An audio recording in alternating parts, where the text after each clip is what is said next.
আপুনি যদি এজন হিতাধিকাৰী হয় ৰেচন কাৰ্ডৰ তেনেহ'লে আপোনালোকে এই ভিডিঅ'টো সম্পূৰ্ণ চাওক কাৰণ এই ভিডিঅ'টো সম্পূৰ্ণ জৰুৰী খবৰ আপোনালোকৰ মাজত আনিছোঁ নহ'লে আপোনালোকে বিপদত পৰিব পাৰে চাওক ইয়াতে ৰাজ্যৰ লাখ লাখ ৰেচন কাৰ্ডৰ হিতাধিকাৰীৰ বাবে জৰুৰী খবৰ আপোনালোকৰ ঘৰত যদি এইকেইটা সামগ্ৰী আছে তেনেহ'লে আপোনালোকে ঘূৰাই দিয়ক ৰেচন কাৰ্ড নহ'লে আপুনি বিপদত পৰিব পাৰে যদি আপোনালোকে নিয়মৰ মাজেৰে ৰেচন কাৰ্ড নলয় তেনেহ'লে পৰিব পাৰে এটা বিপদত চৰকাৰে ইতিমধ্যে নিৰ্ধাৰণ কৰিছে আপোনাৰ ঘৰত কি বস্তু থাকিলে আপুনি লাভ নকৰিব ৰেচন কাৰ্ডৰ সুবিধা তো আজিৰ এই ভিডিঅ'ত আপোনালোকৰ মাজত বিতংভাৱে আলোচনা কৰিম যে কি বস্তু থাকিলে বা কি সামগ্ৰী থাকিলে আপোনালোকে লাভ নকৰিব ৰেচন কাৰ্ডৰ সুবিধা তো এই বিষয়ত আলোচনা কৰিম ইতিমধ্যে চৰকাৰে নিৰ্ধাৰণ কৰি দিছে যে সেইকেইটা যদি সামগ্ৰী আপোনাৰ ঘৰত থাকে তেনেহ'লে আপোনালোকে লাভ নকৰিব ৰেচন কাৰ্ডৰ সুবিধা আৰু যদি আপোনালোকে তাকে নকৰি যদি আপুনি ৰেচন কাৰ্ডৰ সুবিধা ল'ব যায় তেনেহ'লে আপোনালোকে ডাঙৰ বিপদত পৰিব পাৰে তো বলক তেনেহ'লে আজিৰ ভিডিঅ' আৰম্ভ কৰিছোঁ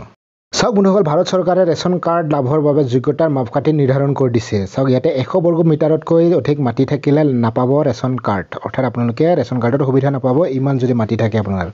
ঘৰত 4 চকীয়া বাহন থাকিলে নাপাব আপোনালোকে ৰেচন কাৰ্ডৰ সুবিধা যদি আপোনালোকৰ ঘৰত 4 চকীয়া বাহন আছে তেনেহ'লে আপোনালোকে লাভ নকৰিব সেই সুবিধা ৰেচন কাৰ্ডৰ সুবিধা যদিহে আপোনালোকে ৰেচন কাৰ্ড লৈ আছে আৰু আপোনালোকৰ 100 বৰ্গ মিটাৰতকৈ বেছি মাটি আছে তেনেহ'লে আপোনালোকে ঘূৰাই দিয়ক ৰেচন কাৰ্ড আৰু যদি আপোনাৰ ঘৰত 4 চকীয়া বাহন আছে তেনেহ'লে আপুনি লাভ নকৰিব ৰেচন কাৰ্ডৰ সুবিধা আৰু লগতে যাৰ ঘৰত ফ্ৰিজ বা এয়াৰ কণ্ডিশ্যনাৰ আছে তেখেতসকলেও ব্যৱস্থিত নহ'ব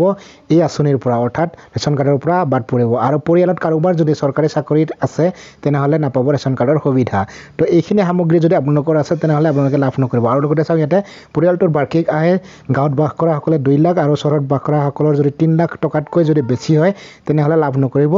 সেই ৰেচন কাৰ্ডৰ সুবিধা আৰু যদি পৰিয়ালটোৰ আয় এই সীমা অতিক্ৰম কৰে অৰ্থাৎ গাঁৱত বাস কৰাসকলে 2 লাখ আৰু চহৰত বাস কৰাসকলে 3 লাখ টকাতকৈ যদি বেছি হয় তেনেহ'লে তেখেতসকলে নাপাব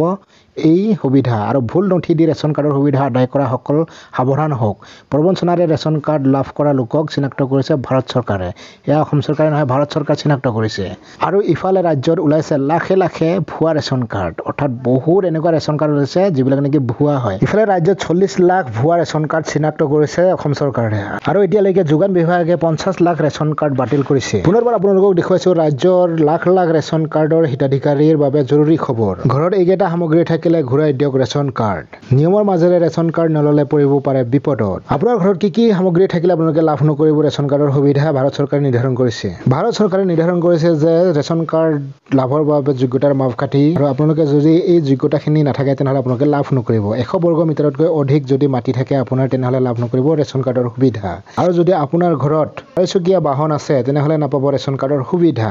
আৰু লগতে আপোনালোকৰ ঘৰত যদি ফ্ৰিজ নতুবা এয়াৰ কণ্ডিশ্যনাৰ আছে তেনেহ'লে আপোনালোকে লাভ নকৰিব ইয়াৰ সুবিধা অৰ্থাৎ ৰেচন কাৰ্ডৰ সুবিধা আৰু যদি পৰিয়ালত কাৰোবাৰ চৰকাৰী চাকৰি আছে তেনেহ'লে আপোনালোকে নাপাব ৰেচন কাৰ্ডৰ সুবিধা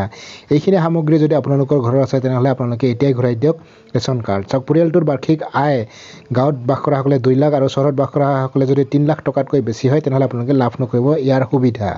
যদি পৰিয়ালটোৰ আয়ে এই সীমা অতিক্ৰম কৰে তেন্তে নাপাব ৰেচন কাৰ্ড অৰ্থাৎ ৰেচন কাৰ্ডৰ সুবিধা নাপাব ভুল নথি দি ৰেচন কাৰ্ডৰ সুবিধা আদায় কৰাসকল সাৱধান হওক এতিয়াৰে পৰা যিসকলে ভুল নথি দি ৰেচন কাৰ্ডৰ সুবিধা লাভ কৰি আছে তেখেতসকলে সাৱধান হওক প্ৰবঞ্চনাৰে ৰেচন কাৰ্ড লাভ কৰা লোকক চিনাক্ত কৰিছে ভাৰত চৰকাৰে এইখিনি আছিলে চৰকাৰে নিৰ্ধাৰণ কৰা এটা